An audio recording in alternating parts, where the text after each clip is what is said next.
Okay. If Margaret Atwood was a bird, I'd say she was a cross between an osprey and a magpie. Ospreys are found all over the world, except in Antarctica.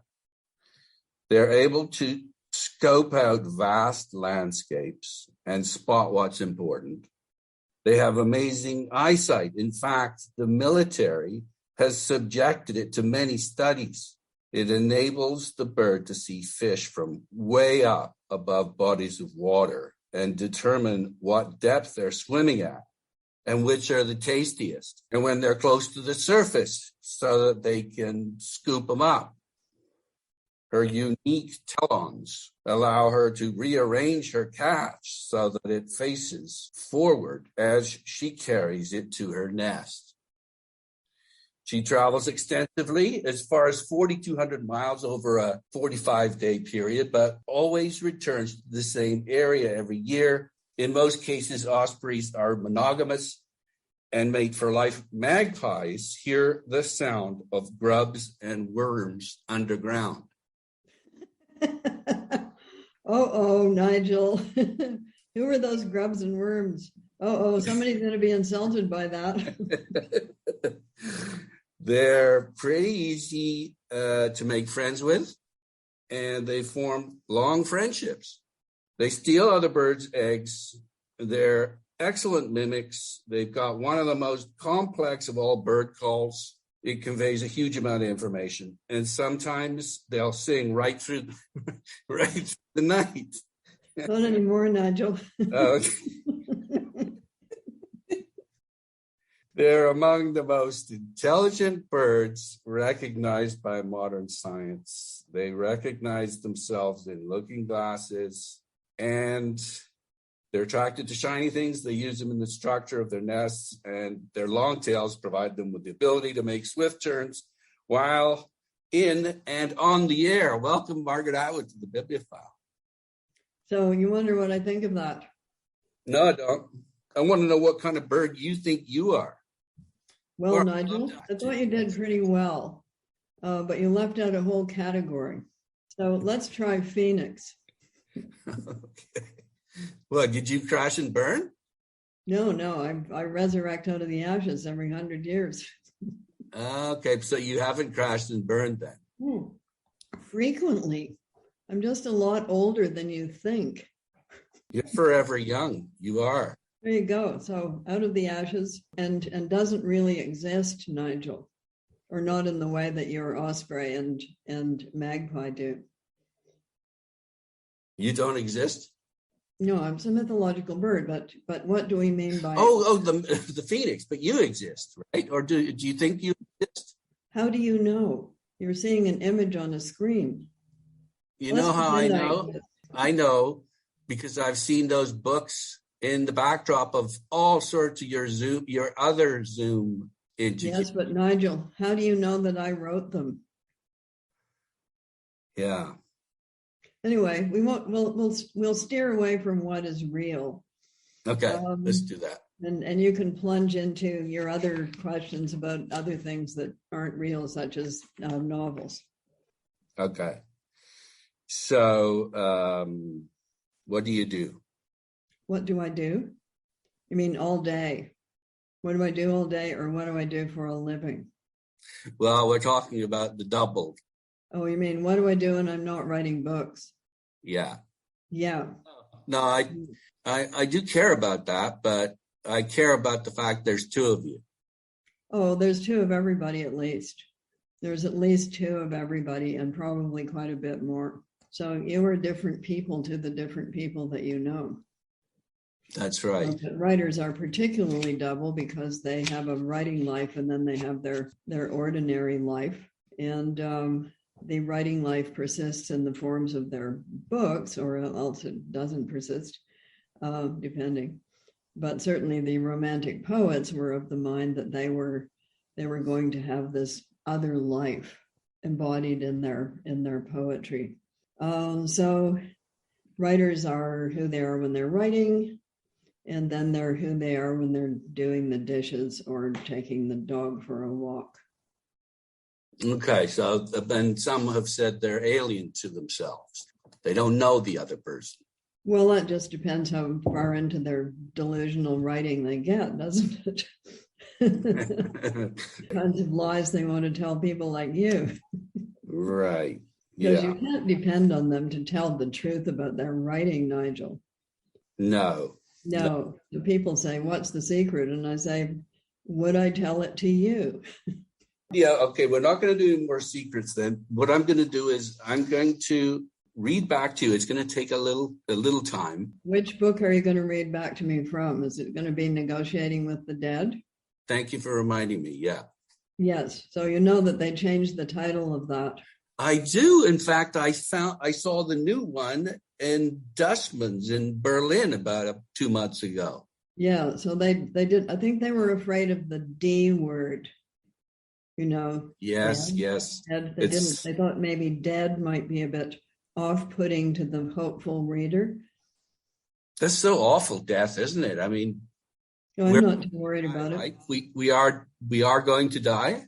That's true. And we can't escape that. So why are they afraid of it? I don't know. Because it won't sell? Yeah, I think that was their feeling.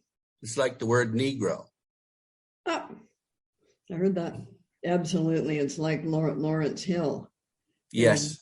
He was just quoting from an historical document, but the U.S.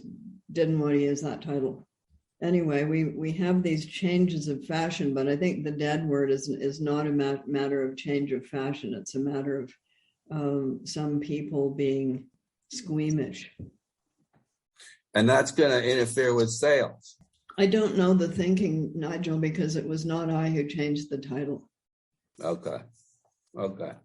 That would be my guess. Here's a sample of how I'd like you to answer all the rest of my questions.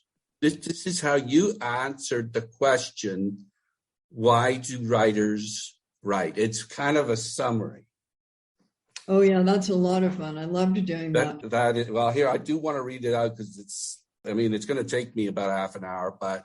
Okay, go for it, Nigel. Okay, so here we go.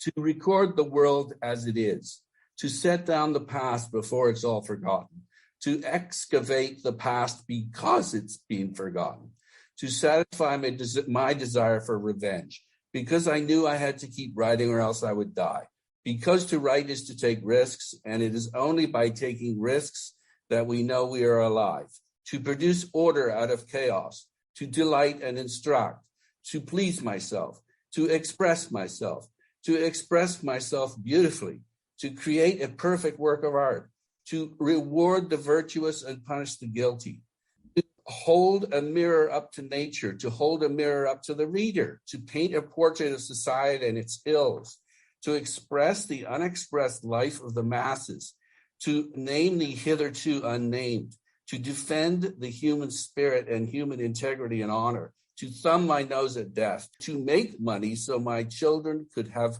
shoes, It's true.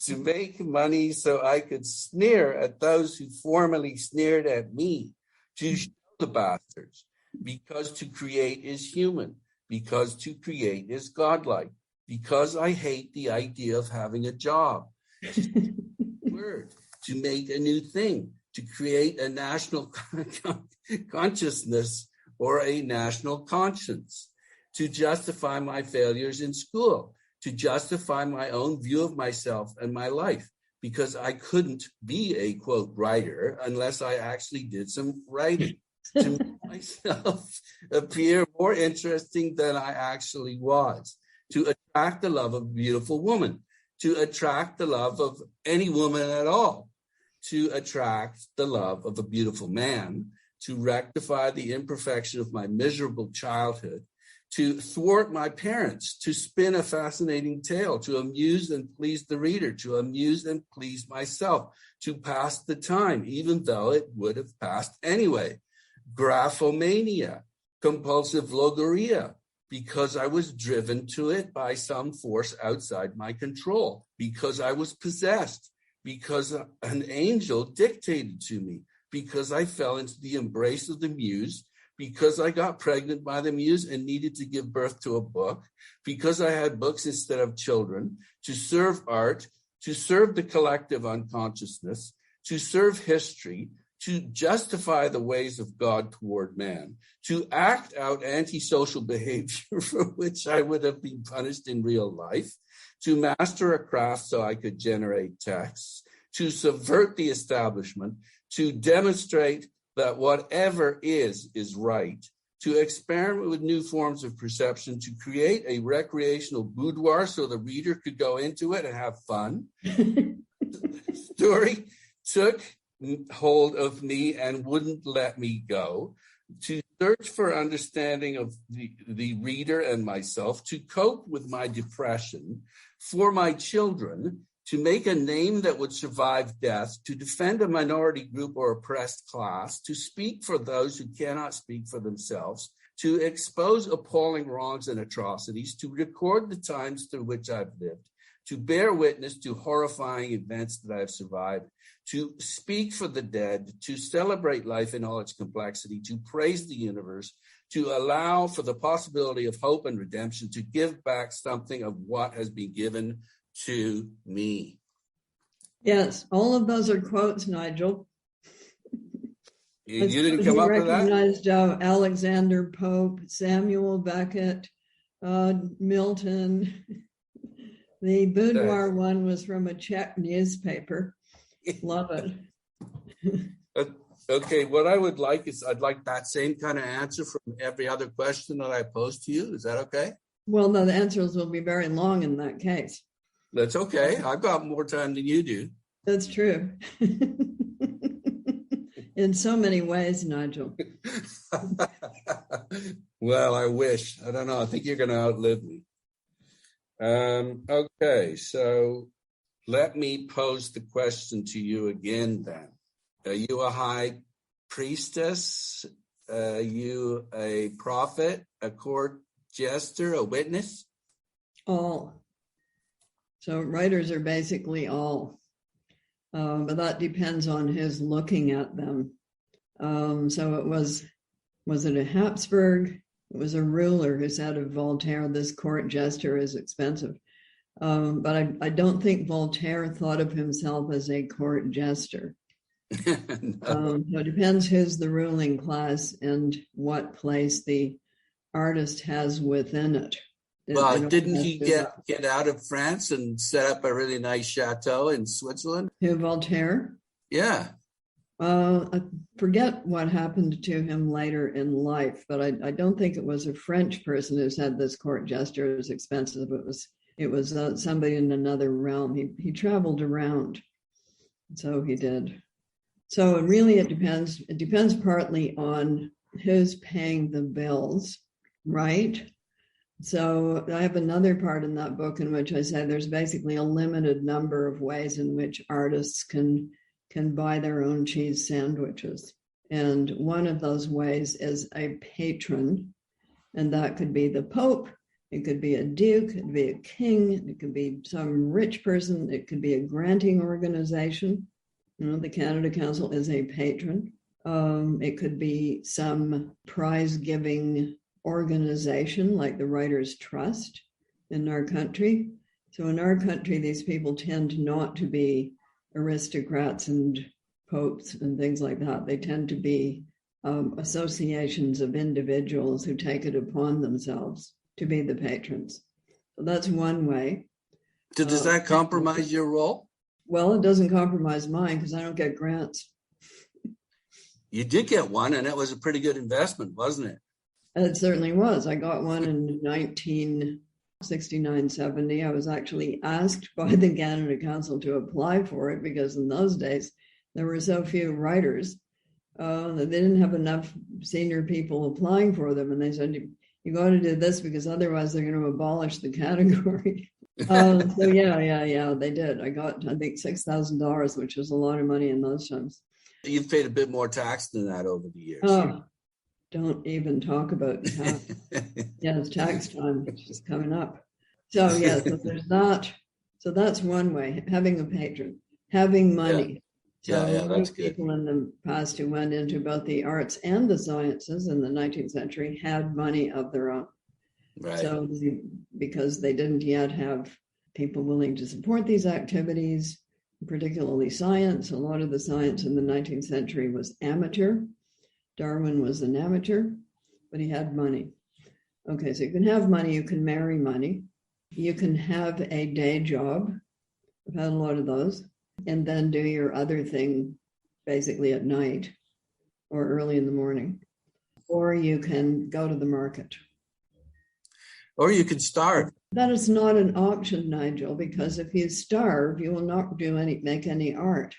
No, but You're if self-selecting yourself out of the art gene pool. You can be hungry and do some good stuff in a short period of time and then die. Okay, being hungry is different from starving. Okay. Yeah, the cheapest things to eat if you don't have a lot of money. Yes, peasant food. Yeah, well, things that have some nutrients, such as potatoes. Yeah. Turnips. I used to eat hot dogs.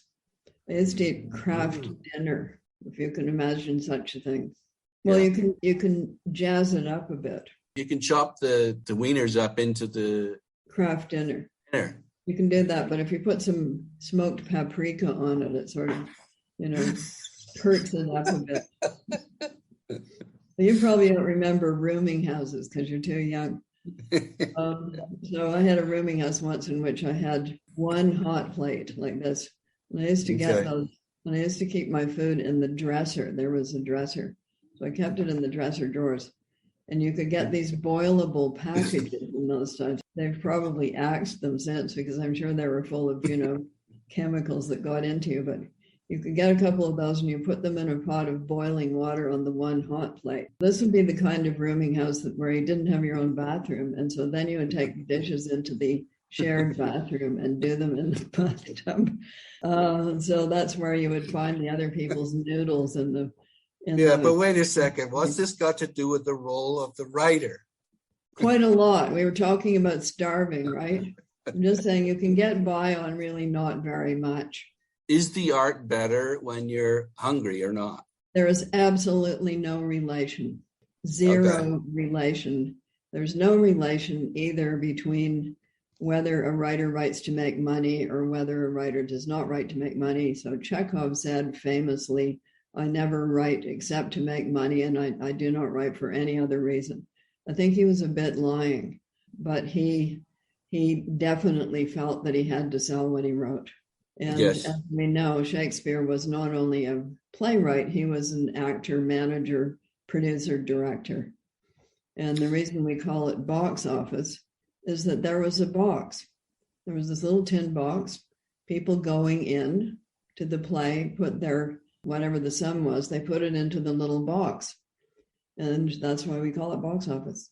The thing he did the best with, believe it or not, and I'm sure you know this, were the history plays.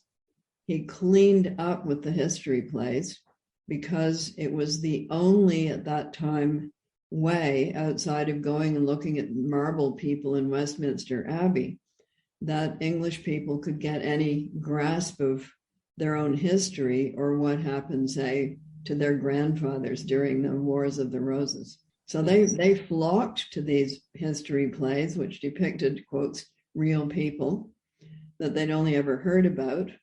And they could see them all dressed up, wearing crowns and things, which you didn't get to see every day. And they were hugely popular, much more so than what we now consider the really big plays. Much more popular than Hamlet, more than Macbeth. I think Richard III is still pretty popular. It was a history play, but it's got a noteworthy villain in it. Yeah, I mean, when you put a guy with a hunchback. Oh, it's not just the physical form, it's the speeches, which are quite gorgeous, especially at the beginning. So he is the model for a lot of villains since that time. I'm bad. I'm telling you I'm bad, and now you can watch me being bad. You just explained how you write novels. No, that's not always how you write novels. It's one way of writing novels. You're jumping ahead. Yeah, right. Okay. Where do you want to go back to? Well, I'm not sure. I'm very intrigued with this. Philip Larkin didn't like grants. He thought that you stuff the golden goose full of cream, it's not going to produce more golden eggs. So I think it's a total spin of the roulette wheel. Right. It's got nothing to do with anything. Some people get grants and they do wonderful things with them. Yeah. And other people get grants and do nothing with them. Some people don't get grants and do nothing with them, and other people don't get grants and do very well. Okay. There's no connection. There's no connection between whether a work makes a lot of money and whether it's any good. There is this form of snobbery that goes on both ways. Oh, you didn't make any money, poo-poo on you. Other version, oh, you made money, poo-poo on you. You suck up to the market, or else you're no good because you don't make any money. Doesn't it make sense that if it's popular, it's got to be doing something good? Why? It might be doing something bad. Well, Mein Kampf is very popular, Nigel. It attracts an audience, and there's got to be something to be said for doing that. Not necessarily. Human beings are a very mixed bag. It could be a pandering to the absolute worst inclinations of people. And we think of, the Gutenberg press was invented and outpoured all of these masterpieces. Actually, the Gutenberg press was invented and outpoured a sort of never-ending stream of slush, pornography, kind of stuff, fiction, political pamphlets. And, we've forgotten about those. We've forgotten about penny dreadfuls and all of the stuff that poured forth, and the yellow press and all of that. And we say, it gave us War and Peace. Yes, it did, but it also gave us all of these other things, like any media form ever. Unless you're going to go with the myth that the customer is always right and that people are good, forget it. No, I didn't say all or none like that. But I do think there's something to be said for appealing and being able to appeal to an audience. I just want to say, though, I don't think that the pornography that came off Gutenberg's press would have been that exciting. You know nothing about it, Nigel. The Gutenberg You're an innocent person, Nigel. I need color, at least. Oh, you want color porn? Well, okay. Anyway, let's move on. Okay, so the role of the writer is to what? Explore ideas, to explore themselves, to explore experience. You had the list, and I then said, after I put that list in the book, I said, so I gave up on that because there are so many motives. I don't want motives. I want roles. It's the same thing. Oh, okay. Yes, it's what people think they're doing. So the worst thing that we can do is to tell artists what they have to do. Right. To tell them what they ought to do. I say, let it rip. And then you can make up your mind after you actually see the art. Because otherwise you're in some kind of prescriptive, let us have the artists serving the people and we will tell them how to do that. And what does that sound like to you? Well, it sounds like a dictatorship to me. Yeah. And we have seen a lot of art like that produced by dictatorships. Some of it is interesting, but probably not for the reasons the people were making it thought it was. Okay, what do you think Ovid meant when he said, by my voice I shall be known? It wasn't Ovid who said that. It was Ovid who put those words in the mouth of a character about which he was writing. Okay, what I'm doing is I'm confusing the writer with the character like so many people do.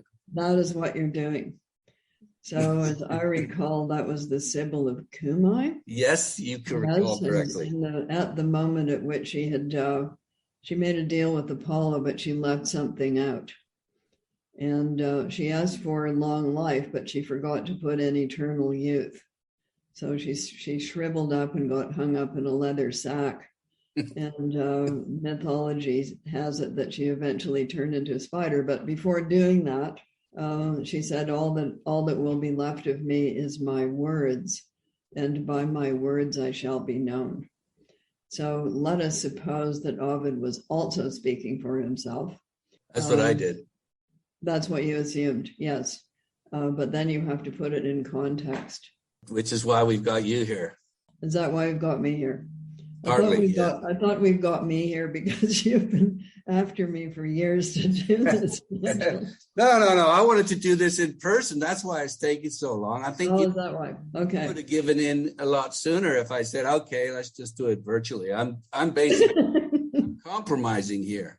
Yes, you are. Well, it happens to the best of us. You're compromising in an Ottawa airport hotel room, even more sordid. Wait a minute, that wasn't supposed to get out. It wasn't? Oh, well, writers, can't trust them. Tattletales from the get-go. Okay, so did you answer the question about my voice? By my voice, I shall be known. Oh, you mean, do I think that about myself? Well, we could go there. Or are you asking whether I think I'm going to turn into a spider? Is that the question?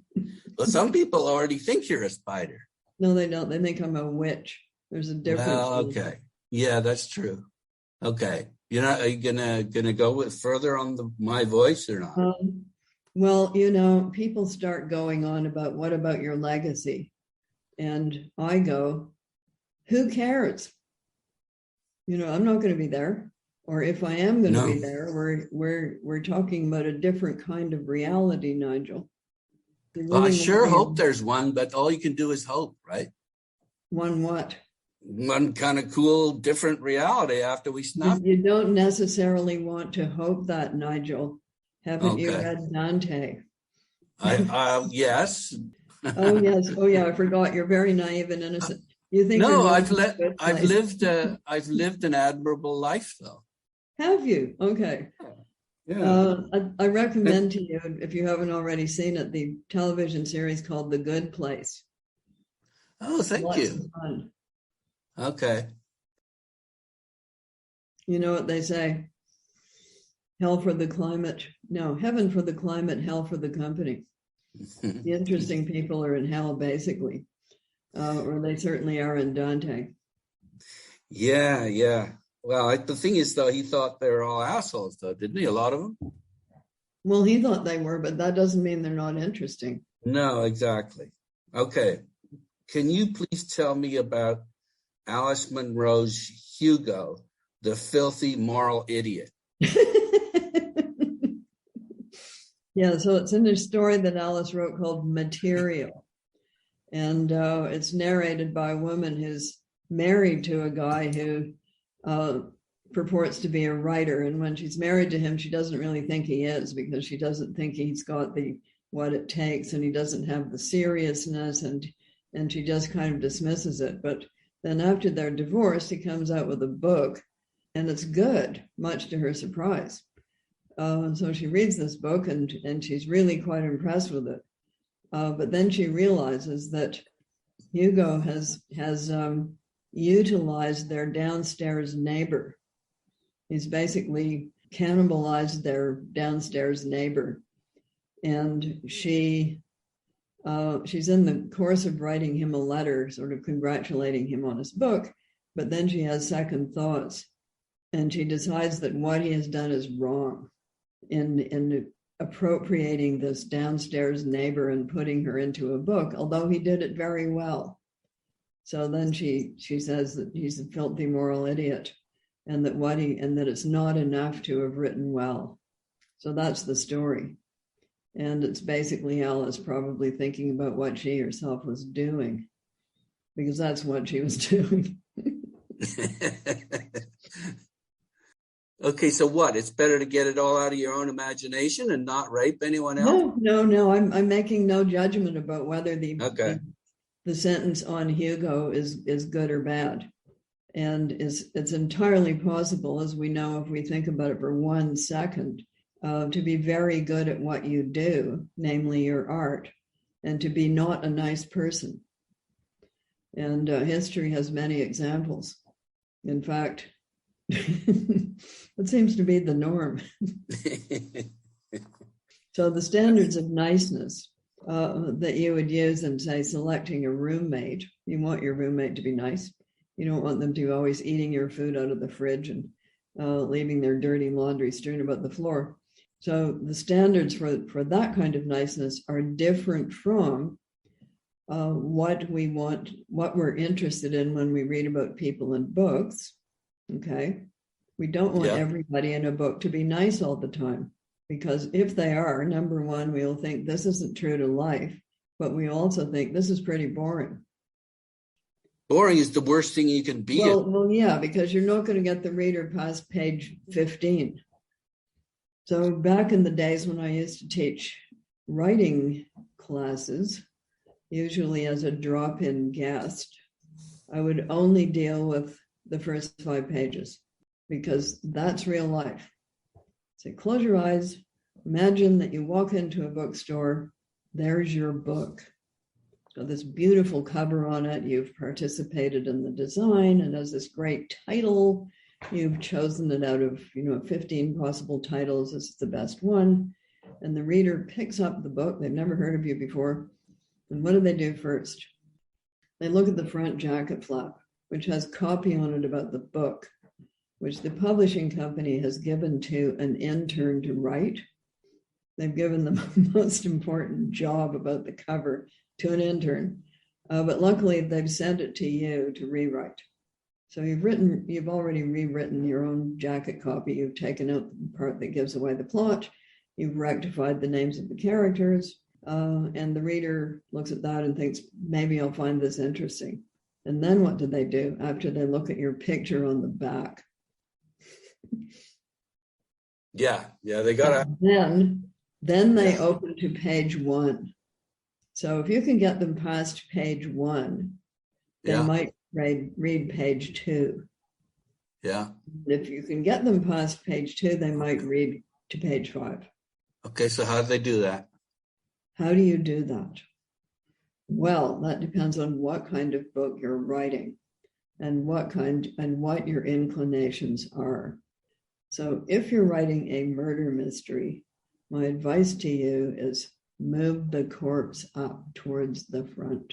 We do not want to go for 50 pages without a dead body, because that's the form. I think Chekhov said, put the gun on the wall. I thought Chekhov said, put the gun on the desk. I think he said, if you put a gun on the desk in Act 1, it has to go off in Act 3. I'm staying with wall, but I've been wrong before. Okay, anyway, main point, gun.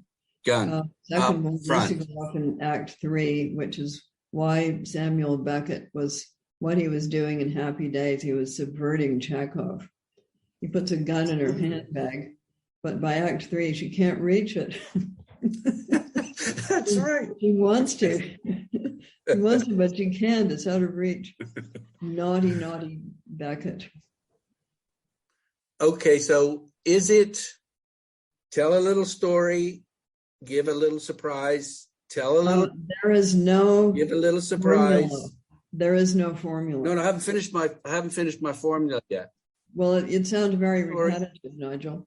No, I've already done 2 of them, though. Here's my third one.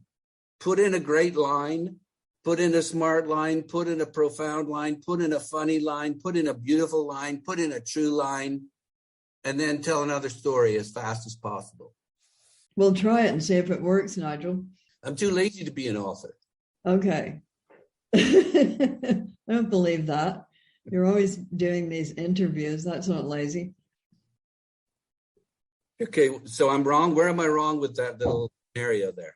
Because there's no formula. There is no answer. That's right. You're saying there's no formula. I'm asking you a question, and you're saying there's no answer. I'm saying it's hands-on with every manuscript. Okay. So you look at somebody else's manuscript, and you can doctor it. So, and you doctor it like this. You say, this part here on page 15, that's your real opening. Move it to the front.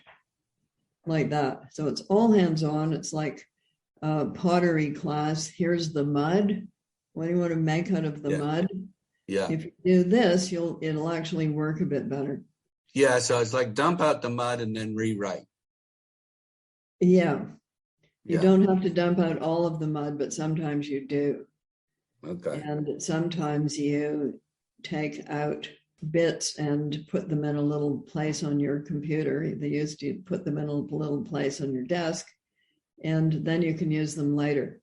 And later might be another different book. Yeah. Okay. And then you want the mud to be, or what you've formed out of the mud, you want it to be alive. You don't want it to be dead. Yes. One of my old writer acquaintances and friends said, there's only one important question to ask about any piece of writing, and that is it alive or is it dead? And I think that's pretty true too. So something can have all kinds of, quotes, faults and be alive, and something can be flawlessly structured and inert. Just, it's not moving. So that's what you look for. When you're looking I don't look for anything. But you keep reading because it's alive. Is that it? Oh yeah, that I do. Yeah. But what is alive for me may be different from what is alive for another person, because reading is an entirely individual act, and it's an interactive thing. So everyone brings to everything they're reading who they are and what they know already, what their preferences are. It's no good asking somebody to read a book featuring mushrooms if they have a pathological aversion to mushrooms. They're not going to read that book. I'll quote you here. You say the art of reading is just as singular as the art of writing. And that is true. Everybody reads in a different way because everybody is a different person. And what you may think is just wonderful, somebody else will find either offensive or not worth it or boring. And not only that, something that you find very, very interesting when you're 15, you'll go back to when you're 40 and you'll think, why did I think that was so great? Yeah, I do that and a lot. Vice versa. So I once taught Middlemarch. I was teaching at something called Sir George Williams, which is now part of Concordia. And you had to teach a class in the daytime to typical undergraduates of maybe 18 or 19 years old. And then you did the same class at night to returning students who were grown-ups. And I was teaching Victorian literature. So I taught Middlemarch, and the young kids said, this is the worst book we have ever read. And people make mistakes. They make all these mistakes in their lives, and they marry the wrong person, and we're not going to do that. And the adult said, this is the best book we have ever read. Because people make all these mistakes in their lives, and they marry the wrong people, and it's just like life. Right. They can see themselves, and the first group. The young kids could not. They couldn't imagine ever being like that. Yeah, isn't that interesting? I want to get into darkness. That's a big thing, is like getting, groping in the darkness. Okay, so that's also in the introduction to Negotiating with the Dead. So I go through all these things, all these motives that writers say they have, and I thought, okay, this isn't going to get me anywhere, because somebody could be both getting back at their high school teachers and also justifying the ways of God to man. I mean, you can be both. You can have lots of motives. So motives is not going to do it. So then I said to the writers that I knew, what is it like going into a book? And nobody said, what do you mean going into? All said, well, they're all novelists, so it wouldn't necessarily work with poets, which poetry is for me, it's a different part of the brain, but they all gave me some version of being in darkness. And even the ones that I read who were dead by now, such as Virginia Woolf and George Eliot, that some version of darkness, some version of illumination, and some version of bringing something back out with you. Right. And it is essentially a descent to the underworld metaphor. which is why the last chapter in my book about writing is called Negotiating with the Dead. There are a lot of descent stories when you're looking at writers' quotes journeys. One person said it was like being in a dark theater, and then the lights start coming up and you see something on the screen. And somebody said it was like at night crossing a river, wading through this dark water that you can't see. And there were quite a few tunnel metaphors. I hand you Dante, End of the Inferno, where they've already climbed up the hairy legs of Satan, and they're following the stream up, and finally they come out into the outside world where they see the stars. So you're bringing something back with you, and what the writer typically brings back from the writer's journey is a story. So I think I invoke Gilgamesh at that point. So he takes this long, long journey in search of immortality, and he does find a man who has been living forever. He gets the secret of immortality, but then he drops it down a well. I know, it's no good if you can't come back with anything. He just doesn't have the immortality thing with him. He comes back and it says he's very tired, and he writes. He doesn't have the secret. He writes it all down on a stone. But what he writes down on a stone is the story of his journey. Right. I think you mentioned the fact that Dante really wanted to bring Beatrice back to life, and he couldn't. He did in the process, I guess, but he didn't really bring her back to life. No kidding. Yes, that is not my idea. It is the idea of Borges. Yes. That is who I'm quoting when I say that. So yes, what is something like Dante's journey is the journey in search of Beatrice, whom he ultimately finds, but then she turns away from him. Yeah. Very sad. It's tragic, yeah. Well, I mean, getting back to death and the fact that they don't want to call it death or dead now. Really, when you think about it, that's what we all want to do, is bring loved ones back to life.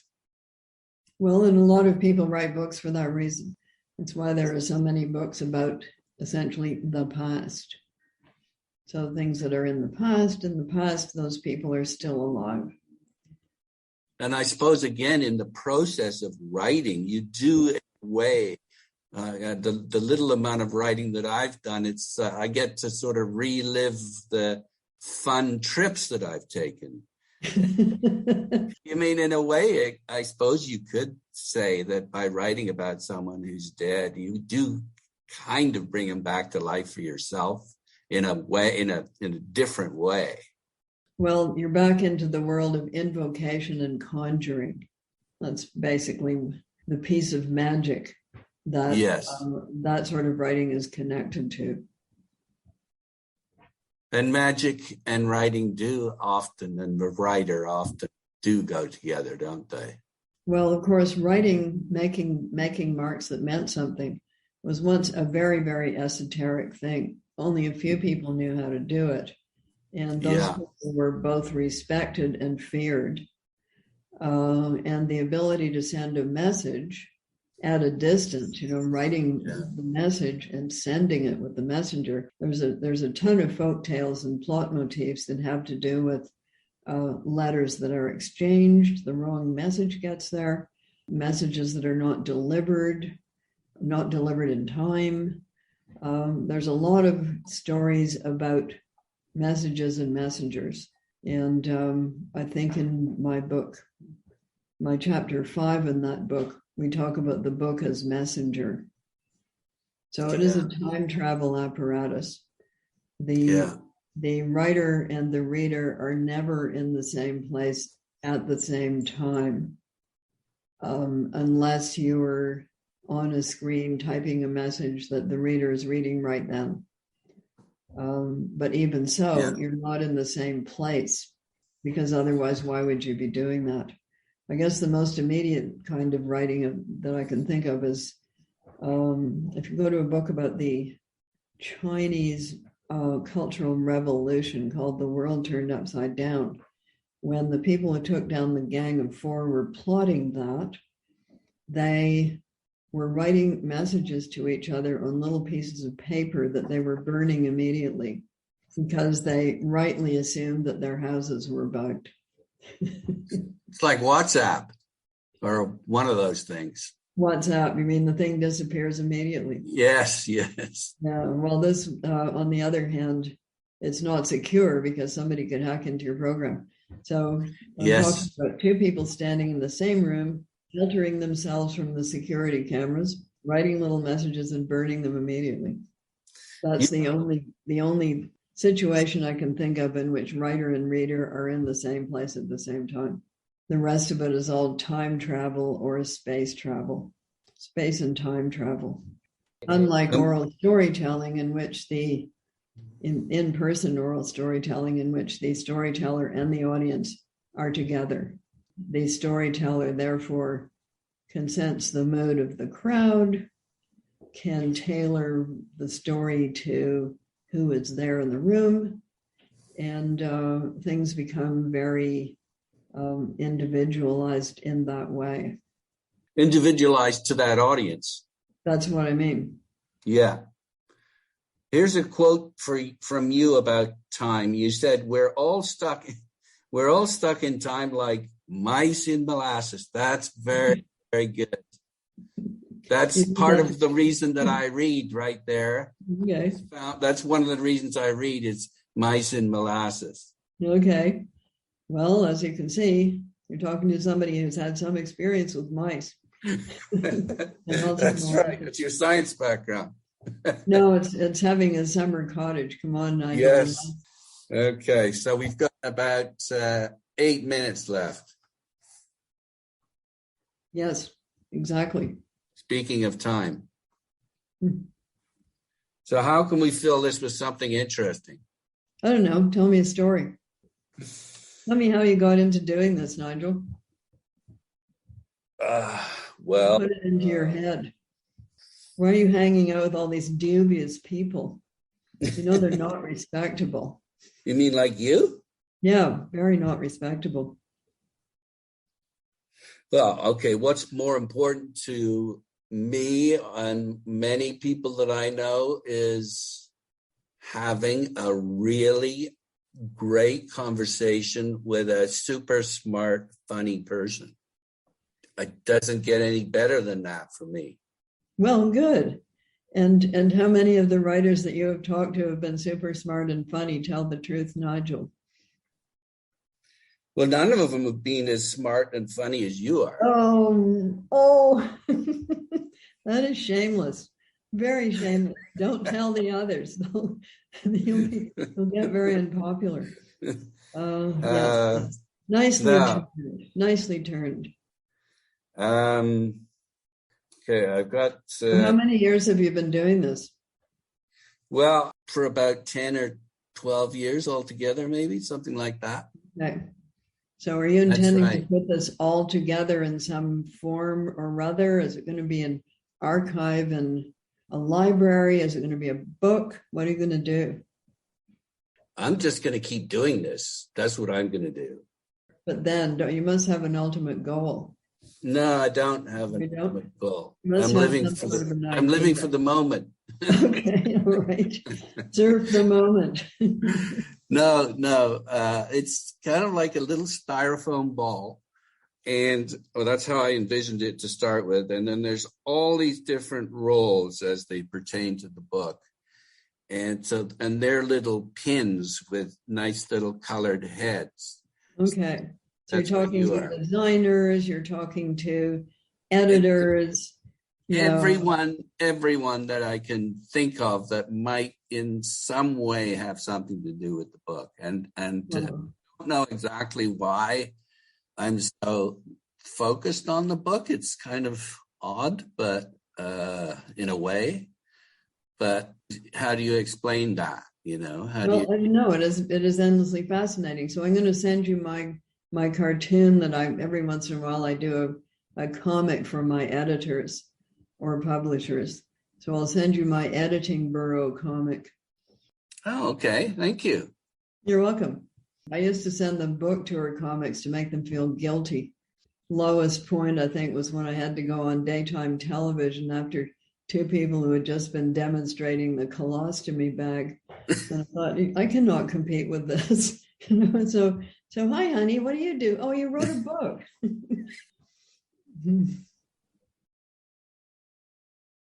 Okay, finally then, speaking of colostomy bags. No, I don't have one yet. No, thank goodness.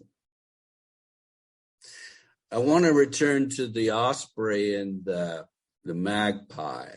Okay. It seems to me that you have got such an incredible sort of vision or grasp of what's going on in the world. And then you're able to dive down and get the shiny little thing and then focus light on it. And then I just heard about what you're doing. You're pulling people together to come up with ideas that will Practical utopia. That will improve the world. That's right. Well, it's a double-edged blade, Nigel, because being a 19th century person once upon a time, I read a lot of utopias. And I also studied real ones that people were trying to enact. I think my favorite is called Fruitland. These people were going to organize a perfect community around fruit, but they knew nothing about fruit. That lasted 8 months. Okay. So I called it practical utopias because it can't be just making stuff up. And the goal is it has to be climate crisis oriented. So how can we, what sort of house should we live in? What sort of paving material should we put on the road? What should we eat? What kind of new clothing are we going to wear that isn't going to be so destructive? And there's people working in all these fields now. They're doing it now. And tons more, but often they don't know about one another. So getting people together, giving them the tools and getting them to choose their form, what would you choose? What are the pluses and the minuses? Because there are no free lunches. Second law of thermodynamics, no free lunches. Everything costs something. So what is the least expensive lunch? The most nutritious, least expensive lunch that we can put together that would have a net effect of drawing carbon down out of the atmosphere and not putting so much back into it like that. And there are people who have done the math. It's a difficult task. It's not impossible. There's a time limit on it. I think we know these things. So at first we were going to do this in November, but it got too big. And then we were going to do it in February and it got too big. And now we're doing it in October because it got too big. Okay. Yeah, there's a lot more out there than we even than we had any idea of when we started. But it's really, really interesting. Are we going to be able to technologize our way out of this? It can't just be technology. It has to be people thinking differently, but it has to be partly technology like that. And now I have to go to another Zoom. Yes. So I just want to wrap this up by saying you are doing what the role of the writer is to save the world. It is not. It's to save the world in a practical way. No, it is not. That is not the role of the writer. That is the role. You just said that. That is the role of people. So I'm not very typical of anything, Nigel. No, but you're using your celebrity. You cannot tell writers what to do. You just can't. You can't tell them what their role is. Yes. Okay. I noticed that. Yes. Okay. Yeah, they will choose their own roles. Very good. Well, thank you. I will now start bugging you again for our next interview, but the one in person. Hopefully that